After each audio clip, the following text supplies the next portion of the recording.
Peace and love, everyone. Sending you all positive energy, high vibrations, success on your entrepreneurship, all love, all positivity. Today, I'm going to be speaking about how to create an altar. What do we use the altar for? Why is it grand to tap into the energy of creating an altar in our space, okay? In our queendom, in our empire. Make sure you subscribe to my channel, you hit the like button, and you leave me any comments or questions in my description below, okay? Now, when we think of altar, we think of our ancient ancestors, and we also think of our loved ones who has went to another dimension, okay? So always be mindful. There is always life after death, okay? So we can connect with our ancient ancestors, cosmos energy, and we also can connect with our loved ones who have went to another dimension, okay?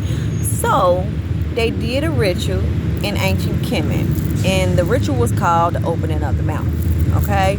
So what the ancients did is they took like a Nepset vase, and they actually had water in it, and they actually used that water element to actually nourish the spirit. So the opening of the mouth was symbolic to giving nourishment to the dead body, so they could be able to look, hear, see, smell, feel, and touch. Basically like our five senses. So once they nourish the spirit, they actually use incense, frankincense, jasmine, frank, and myrrh was very popular ancient scents, okay? They also like to use amber as well, and they use honey for a lot of drawings and paintings, and also that was on tombs, and also for mummification, okay? Excuse me.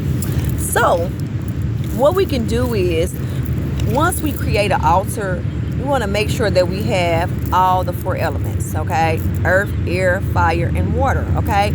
So we can start off with earth by bringing in a pine cone, okay? So that's the energy that we can bring in as earth. We also can use grass. We also can use what you call those feathers, okay? And also flowers, okay? And the ancients are very particular, and they love to smell freshness. So we want to get fresh flowers if we can and place them at the altar, because they love that. They love appreciation and gratitude, and they love to be honored. So that's a great way to bring in great energy on your altar by accessing the element of air. So then we go to fire. Fire, we can bring in incense and also candles, okay? Just make sure that once you are setting up your candle, 333 on the clock, make sure that you have it away from all the other, grass and the feathers, so it won't catch fire. Separate it and put it in a different area from where you have your actual materials of feathers and things of that sort, so they won't catch fire. I actually had 5 shelves on my altar, and I had the elements there, where I had them placed in 4 different directions as well. We also can access the water energy. How I said the ancestors used the Nepset, like a vase, for purification water. We also can do wine, because some of our ancient ancestors love wine. Or we can also do water. That'll be the element of water, okay?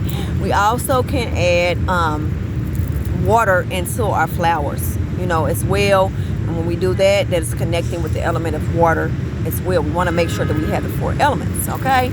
Also, we can do air, okay? We can do air by bringing in a singing bowl, bringing in an actual whistle, and also lightly opening up our window, especially if it's a cold season, so it's not too cold where to let the fire out of our candle, but just crack our window a little bit to be able to access the power of the air.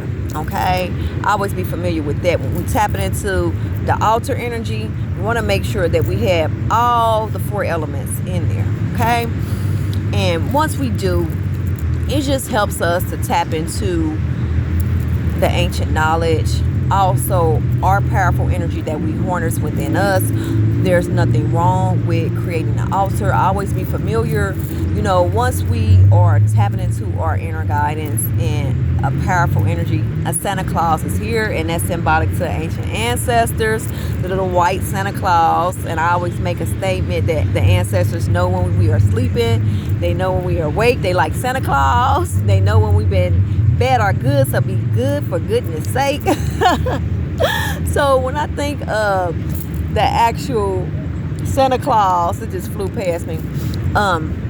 I actually think of the ancient ancestors, and I know they're near. They actually communicate through all symbols in the universe. They communicate through birds, the grass, the wind, the sun, the moon. We just have to be able to tap into the energy to be able to harness it and know what they're telling us and what they are showing us. Because if you notice, in African spirituality, also universal spirituality, we have flowers that has meaning. We have birds that has meaning.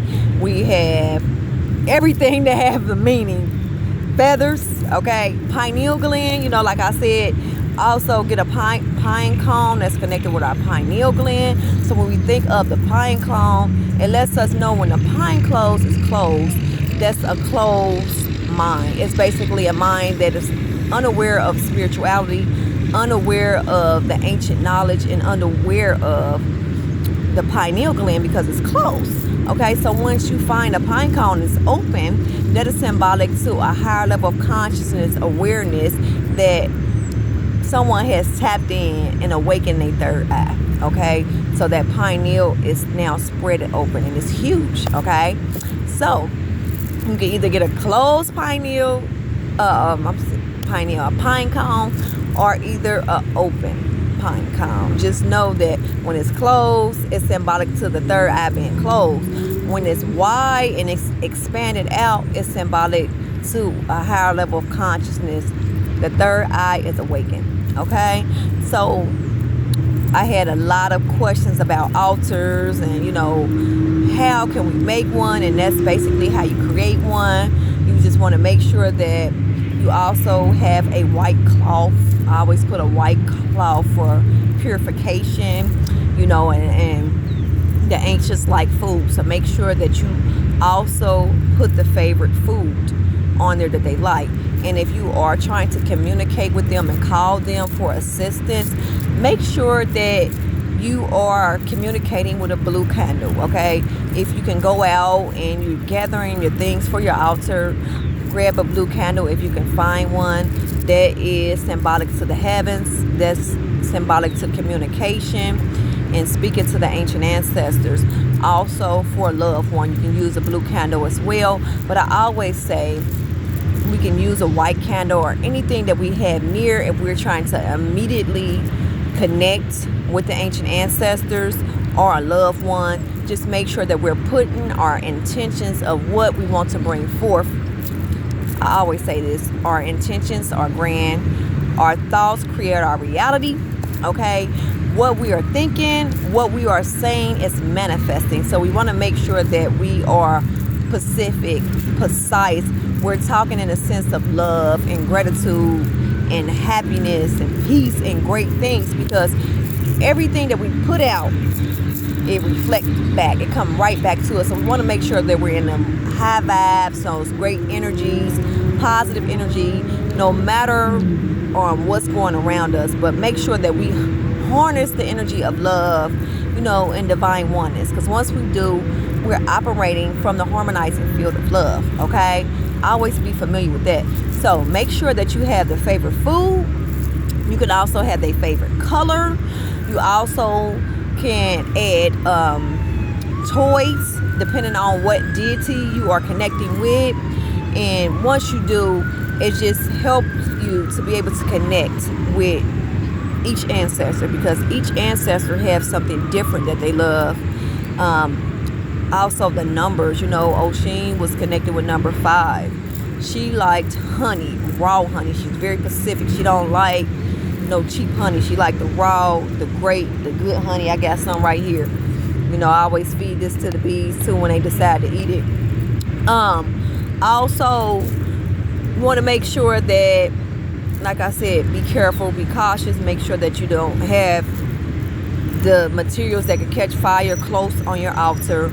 Also, you can add pictures of your ancient ancestors or pictures of your loved ones, and make sure that you can also add a singing bowl, whistle, and also you can add smudging or either incense as well to your altar. And just make sure that you are specific of what you want to bring forth. Who are you connecting with? You know, make sure that you also put a small bottle of salt. Salt is good for protection and keeping negative energies away.